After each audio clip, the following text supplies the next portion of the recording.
तो आज के वीडियो में हम कंपाउंड सेंटेंस करेंगे। कंपाउंड सेंटेंस हमें करना है। तो कंपाउंड सेंटेंस क्या होते हैं? संयुक्त वाक्य होते हैं। तो इसके पहले हम ये समझ लें कि सेंटेंस इस बेस पर कितने प्रकार के होते हैं। सेंटेंस 3 प्रकार के होते हैं, जैसे सिंपल सेंटेंस, दूसरे होते हैं कंपाउंड सेंटेंस,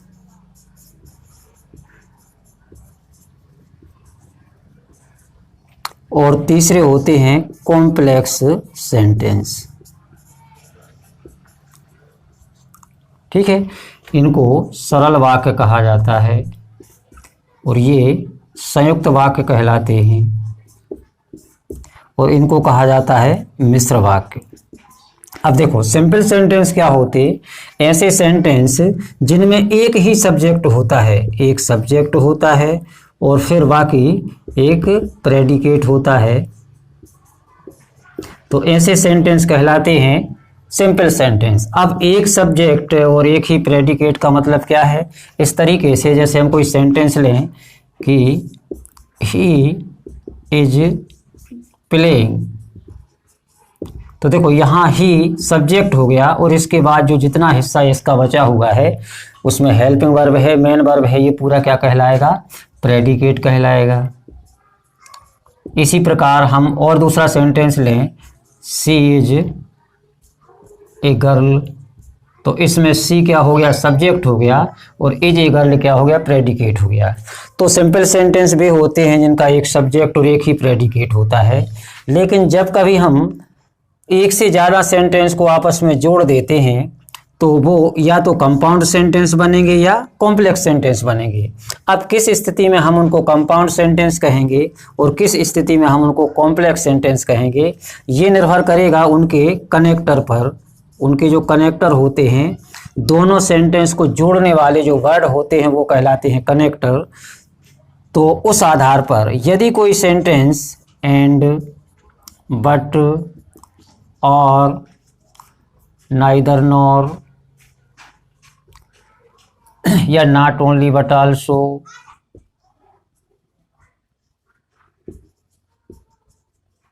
इनसे जुड़ा है तो वो सेंटेंस होता है कंपाउंड सेंटेंस। और जो कॉम्प्लेक्स सेंटेंस होते हैं, अभी हम इसकी चर्चा नहीं करेंगे, इसको अगले किसी वीडियो में हम इस पर करेंगे। अभी हमें केवल कंपाउंड सेंटेंस करना है तो केवल इसी के लिए समझेंगे। जब दो या दो से अधिक सेंटेंस को या वाक्य को किसी कोऑर्डिनेट कंजक्शन के द्वारा जोड़ा जाता है, कोऑर्डिनेट कंजक्शन। कोऑर्डिनेट कंजक्शन ऐसे कंजक्शन कहलाते हैं या ऐसे सेंटेंस को जोड़ने वाले वर्ड कहलाते हैं जिनसे जुड़ने वाले जितने भी हिस्से होते हैं वो इक्वल रैंक के होते हैं। ठीक है, उसमें कोई भी सेंटेंस किसी पे डिपेंड नहीं रहता। हालांकि ये चीज़ अभी समझ में नहीं आ रही होगी, उतनी जितनी अपन सेंटेंस करेंगे उस समय समझ में आएगी। इस समय केवल इतना याद रखो कि जो कोऑर्डिनेट कंजक्शन होते हैं वो होते हैं जैसे एंड, बट, और, नाइदर नॉर, आइदर और, इसी प्रकार से नॉट ओनली बट आल्सो, और एज वेल एज। इस तरीके से ये सब कोऑर्डिनेट कंजक्शन के अंतर्गत आते हैं। ठीक है, या इन के द्वारा हम किन्हीं दो सिंपल सेंटेंस को जोड़कर क्या बनाते हैं? Compound sentence. या इस तरीके से भी कहा जा सकता है कि जब हम दो सेंटेंस को इनमें से किसी कंजक्शन के द्वारा जोड़ते हैं तो वो जो नया सेंटेंस हमें प्राप्त होता है उसको हम कंपाउंड सेंटेंस बोलते हैं। तो इसमें सबसे पहले हम एंड का प्रयोग समझेंगे, बारी बारी से इन सभी कंजक्शन का यूज हम समझेंगे। तो एंड का प्रयोग उसका उस कंडीशन में किया जाता है जब सब्जेक्ट एक ही हो लेकिन उसके गुणधर्म, क्वालिटी, विशेषताएं एक सी हो या समानता दर्शाने वाली हो। जब एक ही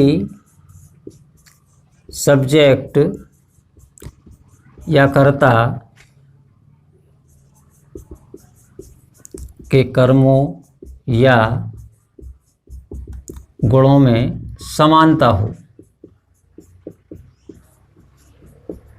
देखो इस तरीके से, जैसे हमने कोई सेंटेंस लिया, Ram likes to play cricket, एक सेंटेंस ये हो गया, और दूसरा सेंटेंस है he likes to play hockey. अब दो सेंटेंस हमारे पास हैं, ठीक है। Ram likes to play cricket, ये एक सिंपल सेंटेंस है, और जो दूसरा सेंटेंस दिया गया है he likes to play hockey, यह भी एक सिंपल सेंटेंस है। अब देखो यहाँ सब्जेक्ट एक ही है, राम। राम क्रिकेट खेलना पसंद करता है, और दूसरे सेंटेंस में क्या दिया गया, वह हॉकी खेलना पसंद करता है। तो देखो यहाँ सब्जेक्ट एक ही है, लेकिन उसकी चॉइस दो अलग अलग हैं। क्रिकेट खेलना भी पसंद करता है और हॉकी खेलना भी पसंद करता है, और दोनों ही गेम हैं।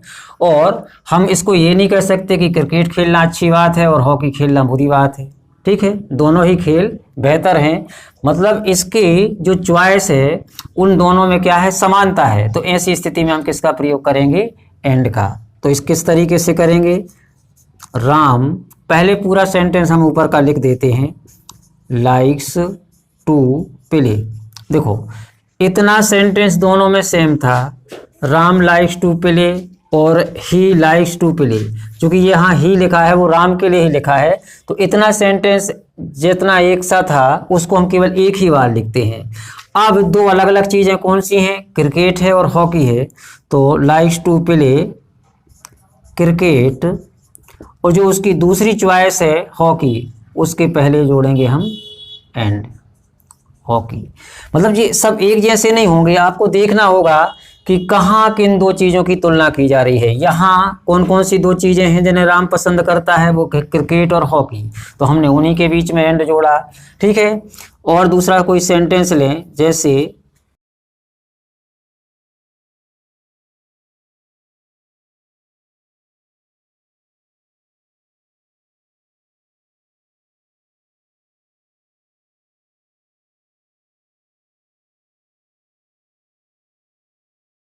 और दूसरा सेंटेंस है शी इज वेरी ब्यूटीफुल। ये सेंटेंस देखो, वह बहुत इंटेलिजेंट है, वह बहुत सुंदर है।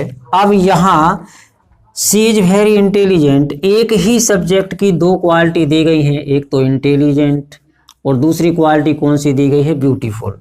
अब इंटेलिजेंट होना भी अच्छी बात है और ब्यूटीफुल होना भी अच्छी बात है। तो अब यहाँ हम किसका प्रयोग करेंगे, एंड का प्रयोग करेंगे।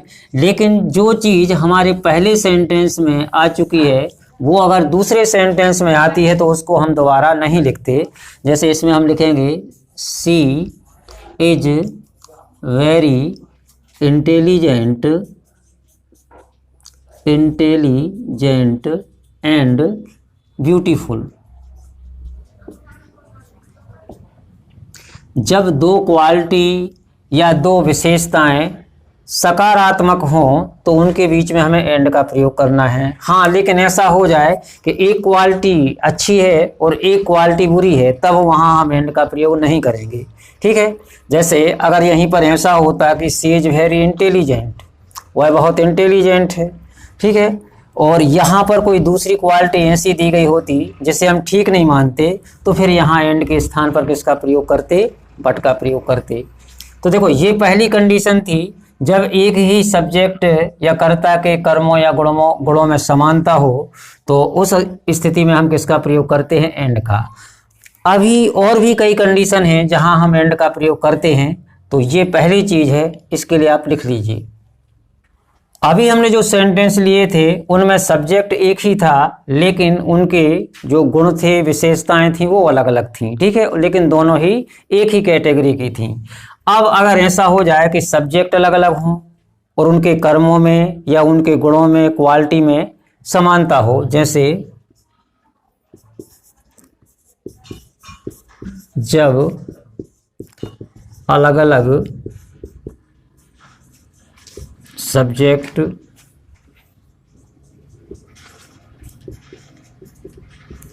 या व्यक्तियों के कर्मों या गुणों में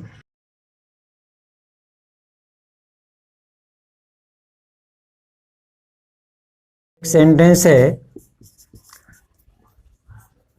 राम वेंट टू भोपाल, और दूसरा सेंटेंस है his brother went to Bhopal.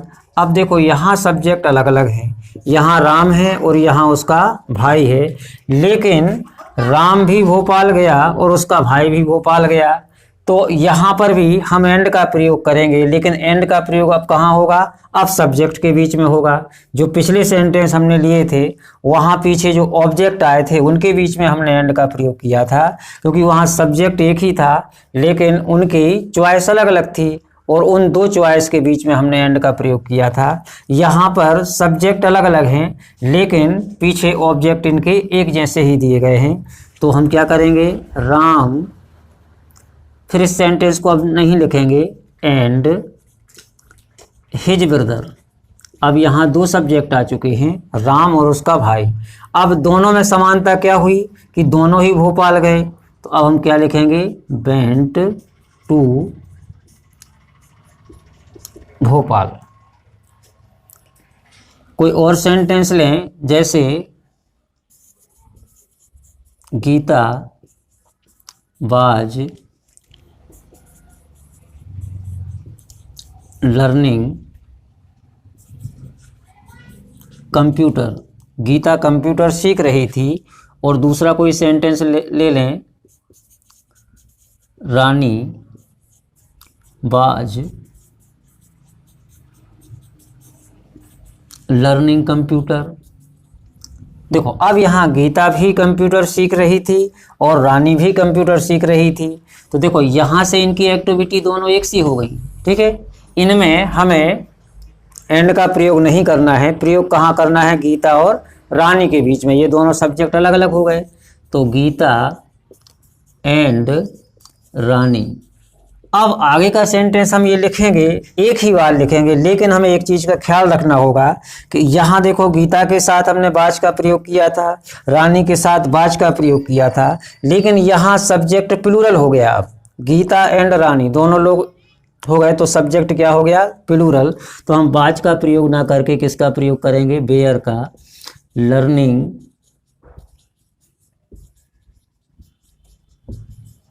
Computer.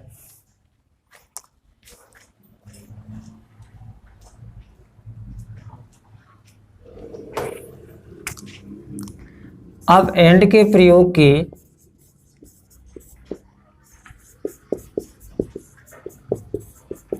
कुछ और स्थितियां देखें। हम एंड का प्रयोग वहां भी करते हैं जहां हमने कोई एक काम किया और उसी के अनुकूल हमें उसका परिणाम प्राप्त हो जाए, या उसी के अनुकूल कोई दूसरी घटना घटित हो जाए जो पहली घटना के कैसी हो, अनुकूल हो या अनुवर्ती हो। तो जब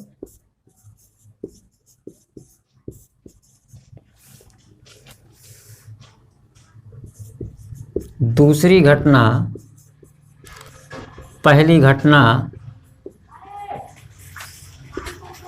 के अनुकूल या अनुवर्ती हो, तो अब देखो जैसे इसमें सेंटेंस लें, Ram played well he won a prize. अब देखो ये सेंटेंस है, राम अच्छा खेला, यहाँ एक घटना घटित हुई कि राम अच्छा खेला, तो उसका परिणाम क्या हुआ, उसने प्राइज जीता। अब अच्छा खेला है तो प्राइज उसी के अनुरूप हुआ, ठीक है। जो दूसरी घटना जो घटित हुई वो पहली घटना के अनुकूल ही तो हुई है, ठीक है। अगर अच्छा खेल रहा है और प्राइज जीत रहा है तो इसमें ये एक जैसी सकारात्मक चीज़ें हैं। अब अगर ऐसा होता कि वह अच्छा खेला है और मैच हार गया या उसे प्राइज नहीं मिला, तो फिर वैसी कंडीशन में दूसरी घटना पहली घटना के अनुकूल नहीं होती थी। मतलब यहाँ जो प्राइज जीता गया है वह पहली घटना के अनुकूल ही है कि अच्छा खेला है तो फिर प्राइज जीता है। तो इस स्थिति में हम किसका प्रयोग करते हैं, एंड का प्रयोग करेंगे। तो इसमें राम, पूरा सेंटेंस ये पूरा लिखा जाएगा इसमें, राम प्लेड वेल। अब करेंगे हम एंड का प्रयोग। और अब देखो ये सब्जेक्ट हम दोबारा नहीं लिखेंगे क्योंकि पहले सेंटेंस में जो राम आया है वो सब्जेक्ट था, ही भी राम के लिए ही प्रयोग किया गया है। तो इस सब्जेक्ट को हम दोबारा रिपीट नहीं करेंगे, केवल यहाँ से लिखेंगे and won a prize.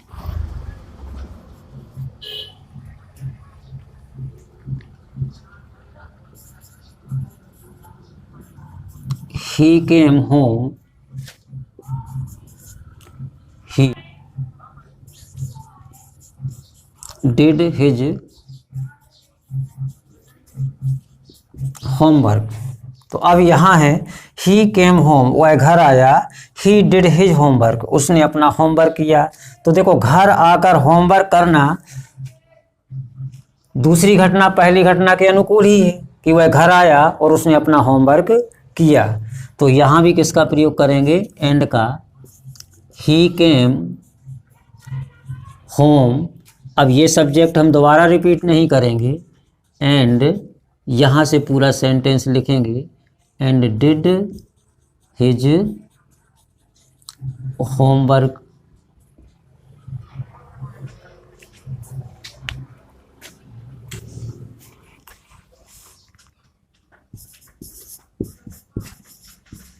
The dog saw a stranger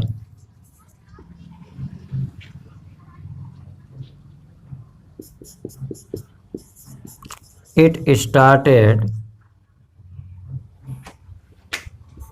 to bark। अब यहाँ सेंटेंस देखो, द डॉग सा स्ट्रेंजर, कुत्ते ने एक अजनबी को देखा, इट स्टार्टेड टू बार्क, और वह भौंकने लगा। तो अब अजनबी को देखना और उसके बाद की घटना का घटित होना कुत्ते का भौंकना, ठीक है। तो ये दूसरी घटना पहले के अनुकूल ही है। कुत्तों का स्वभाव ही होता है कि जैसे ही अजनबी व्यक्तियों को देखते हैं उसके बाद वो भौंकने लगते हैं। तो जहाँ दूसरी घटना पहली घटना के अनुकूल हो या अनुवर्ती हो वहाँ हम एंड का ही प्रयोग करते हैं। तो यहाँ एंड का प्रयोग किस तरीके से होगा, द डॉग सा ए स्ट्रेंजर एंड। अब यहाँ इट शब्द को हम दोबारा रिपीट नहीं करेंगे क्योंकि इट सब्जेक्ट है, तो वो द डॉग के लिए आया है, तो इसको हम दोबारा नहीं रिपीट करते। इतना सेंटेंस अब हम लिखेंगे एंड स्टार्टेड टू बार्क। तो इस तरीके से ये एंड के प्रयोग होते हैं। अब इसके बाद हमें करना है बट का प्रयोग।